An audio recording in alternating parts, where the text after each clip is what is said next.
Hey, everybody. Welcome to this week's Metagame Minute. Hey, it's me talking. It's me. It's your old host of the Metagame Minute, Rhett. Dash Thompson Dash is the host has of this. the coronavirus. So, onwards. That's true. Patient zero. Just kidding. Let's not make light of this global pandemic. Now, we'll probably all be dead by the time this comes out. yeah, hopefully.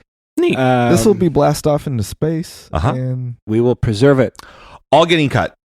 Now, That's Rhett, not- you're the host of the Metagame Minute, as Thank we all you. know. Thank you. The one and only. So, we came back into this game.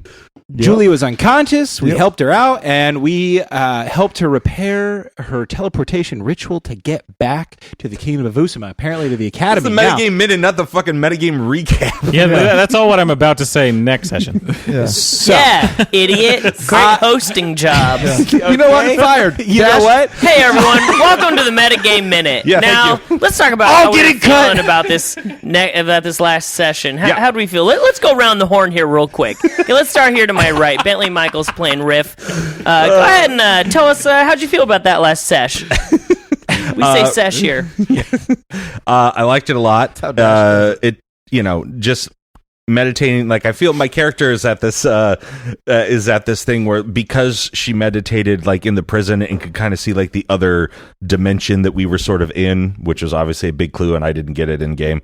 But like I feel as though that I've touched on like the shadow realm that I'm getting more attuned with and that sort of stuff. So I keep meditating, hoping to like get to that point, because few people from my monastery in the shadow realm. And then that truth circle, those are some of my favorite moments, just because as a player, like I never figure it out until I listen to the episode later. I go, oh, that's what he was trying to do. So I like the moments where I get to monologue and just like go crazy like that, to do like a recap, because I feel like I played. It seemed like you've been a little more vocal this last sesh. Mm-hmm. Yeah. Your character's Riff kind was of definitely out there this session. being a I little enjoyed it. more, involved. In I the guess. last half, the first 30 minutes, I barely said anything. That's true. But You were meditating. I was meditating, and then I did get a phone call. Yeah. So, but I like the truth circle stuff, like stuff that makes sense to like my little kid brain. I think I'm starting to figure out like the little kid energy or whatever. Yeah, the voice. Now, Caleb, when it comes to, because your character like divined with your runes something for my character, and it was really something cool, troubling or like rough waters.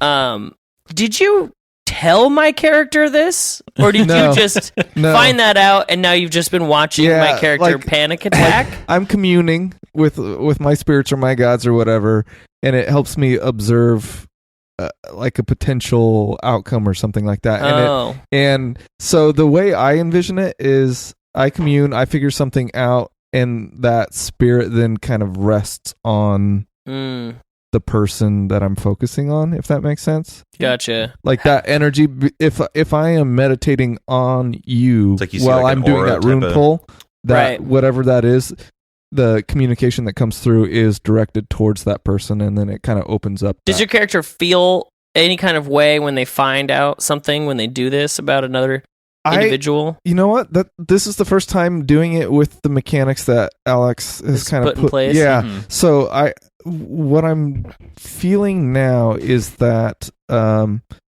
he does not want to tempt fate and does not want to interfere. Mm-hmm. So he probably keeps it to himself. He feels it, he knows it, and all that kind of stuff. It's not just like a passive thing, but is it kind of like a way for him to help just better understand the world around him? I think so. I think, and like bigger meaning. Right, kind of grander, like stuff. what is the meaning kind of stuff. Yeah. Milo, your character, it seems like Chain is breaking. He done broked, yeah. Yeah, I imagine that's got to be terrible to watch. I like how so far during this season you have experienced some of the most traumatic things, and we all seem to have just been glossing over it. And I imagine internally you're just like, "What is happening?" They don't feel trauma. Yeah, I forgot. We assume. I mean, because you're Warforged or whatever, like, but because just as me, like you're my buddy.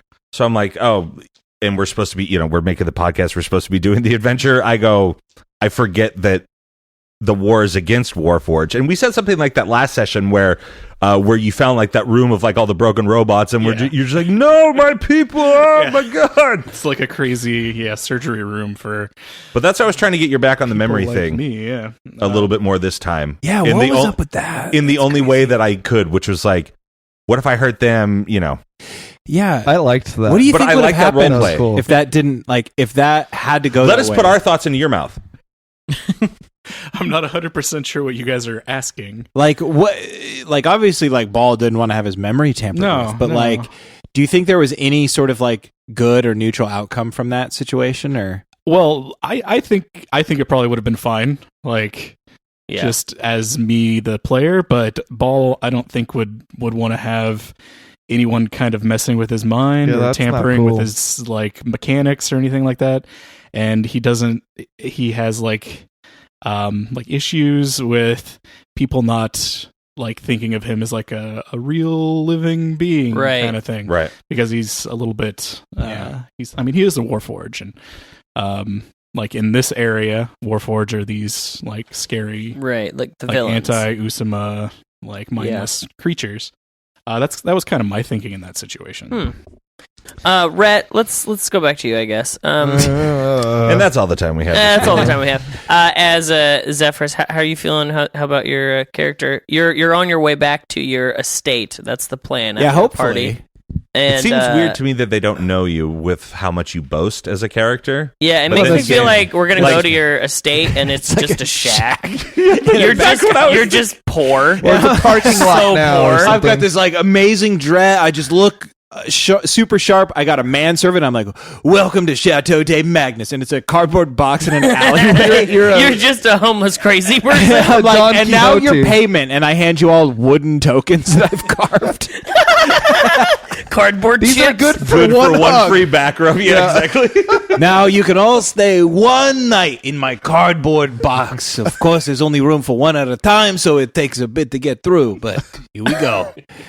Yeah, hopefully not.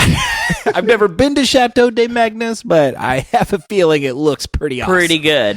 And Alex, story-wise, mechanically wise, is this it's kind of playing out in a way you saw, or had you always planned that the war was going to end or be done with? Yes, the war was always going to end kind of as you guys enter this place. It's how I wanted this region to feel, is they've just got this victory. Right. And they're ready to really just take what they can from this new region. Which is an interesting twist on kind of an old classic where a lot of times people are thrown into this like, war is coming. Like we're supposed to end the war for them.